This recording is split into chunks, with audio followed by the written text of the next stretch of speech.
Is there any order coming out of a big explosion? I would say not in any way. Explosions cause chaos and random distribution of various parts that were there perhaps as a united organization beforehand. Any explosion renders that completely null and void. There is no evidence to my mind that an explosion or even the Big Bang Theory can ultimately produce organized beings like ourselves or any other animal. Evolutionary thinking is applied to most areas of science. The field of evolutionary cosmology proposes that the universe is the result of a random explosion some 15 to 18 billion years ago.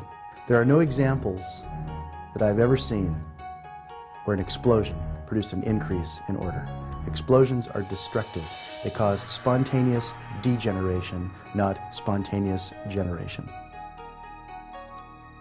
Scientists recognize that all known explosions decrease order and structure and increase chaos. The idea that the cosmos evolved also violates the second law of thermodynamics known as entropy.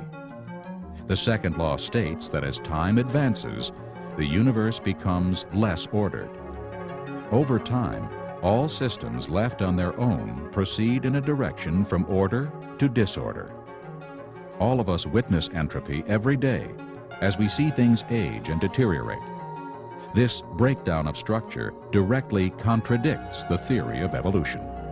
Now, the second law allows you to increase in order, like a baby growing into adulthood or a seed into a tree, but if and only if you have an outside energy source and a harnessing mechanism to capture that energy. Evolutionists don't have that. As Sagan said, the cosmos is all there is. There ain't no more. There is no outside energy source. So the second law is absolutely contradictory to the Big Bang Theory. What we see in cosmology is this. Everything we see, things are running down. Stars are burning up their fuel. Once in a while, a star will explode and goes from order to disorder very quickly. But the only thing we see in the universe today is the universe is running down. It's deteriorating. It's going from order to disorder. It's going to less and less organization. There is an observation that scientists make in every field of science, and it's generally called the laws of entropy. It's as if the universe was wound up somehow and is winding down. Scientists that study cosmology talk about the ultimate heat death of the universe. Conceptually, it's quite clear from what we know that the universe ultimately sometime billions of years from now, everything will become of uniform temperatures. There'll be no difference in temperature to exploit to get useful work. That the universe had to be designed and ordered in the finite past has not escaped the attention of secular scientists. NASA scientist Robert Jastrow wrote, "The second law of thermodynamics applied to the cosmos indicates the universe is running down like a clock. If it is running down, there must have been a time when it was fully wound up. The next obvious question is, who wound it up?" Gordon Van Wylen addressed the question squarely in his book Thermodynamics when he wrote, "The author has found that the second law tends to increase his conviction that there is a creator who has the answer for the future destiny of man and the universe." We only see destruction. We never see innovation. And this, I think, is what the creationist model has been proposing all along, that in the beginning things were very good. They were perfect, just like God wanted. But then, as sin entered into the universe and God's curse on all of creation because of that sin, the wages of sin is death, not only in the physical life, but in the universe. Everything is dying. The sun is burning out. The moon's orbit is decaying. Everything is in this process of death and decay. Evolutionists and creationists agree now that the universe is finite. Space and time and matter had a beginning. Beginning with the studies of Albert Einstein in the early 1900s on through this century, scientists are in agreement that space, time, and matter did indeed have a beginning. 20th century science, embarrassingly, has confirmed the biblical view, because the great discovery in cosmology is that the experts have agreed that the universe had a beginning. And they call it a singularity. You see, the whole Big Bang idea really is, first there was nothing, and then it exploded. the fact that the universe is finite, that it had a start, is a key fact, but a very, very awkward fact for the evolutionist, because it really raises an issue they won't deal with, and that is what happened prior to that singularity. The creation model has always anticipated a finite universe. In the first verse of Genesis, we read, "In the beginning, God created the heavens and the earth." The Bible also states that time had a beginning.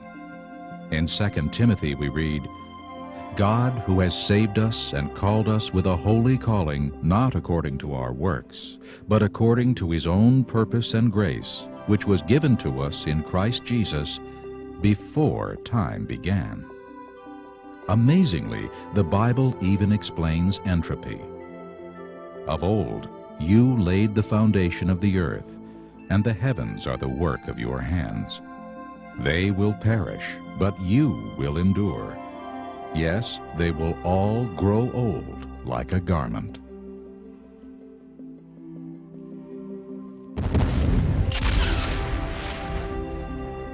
If the universe did not originate from an explosion, the only other option is that it was created, an option that many scientists are not willing to consider. Almost all scientists would try to find a mechanical explanation of how the stars, the galaxies and the planetary system came into existence by purely mechanical means without any intervention of a God in creation. To my mind, they have utterly failed. If you look at the planetary system alone, there have been several explanations trying to show how the planetary system came into existence without any preformation by God, and each one has failed miserably. Many observations contradict the current theories on how the solar system evolved. The most popular theory holds that the solar system formed from an interstellar cloud of swirling gas and dust. If the sun, planets, and moons evolved from the same material, they should have many similarities. Yet each planet is unique. Since about 98% of the sun is hydrogen or helium, Earth, Mars, Venus, and Mercury should have similar compositions. Instead, much less than 1% of these planets is hydrogen or helium.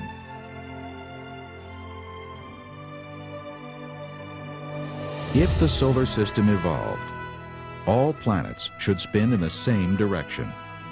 But Pluto and Venus rotate backwards, while Uranus is tipped on its side and rotates like a wheel. All moons in our solar system should orbit their planets in the same sense. But at least 6 have backward orbits.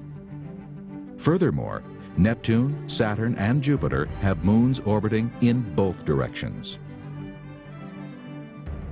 Growing a planet by many small collisions will produce an almost non-spinning planet, since the impacts will be largely self-canceling. Yet, all planets spin, some much more than others. Growing a large, distant gaseous planet such as Jupiter or Saturn poses an insurmountable hurdle for evolutionists, because gases dissipate rapidly in the vacuum of outer space. And even young stars, similar to our Sun, do not have enough orbiting hydrogen or helium to form even one Jupiter. Scientists have no answer as to why 4 planets have rings, or why each planet is so unique. Theories on the moon's origin are also completely inadequate. The moon's elements are too dissimilar to those of Earth's, and its orbital plane and circular orbit offer strong evidence that the moon was created in its present orbit. There is no evidence that the planetary system could have come about by mechanical means. However, the more that scientists began to look at the amazing universe that they inhabited, they began to realize that there were certain factors that were simply very, very fine-tuned for the existence of man, of molecules, of organic life. And the more they looked, the more they realized that we are in effect on really quite a knife edge, and there are many, many indications that this universe has been very specially designed and man is at the very center of it.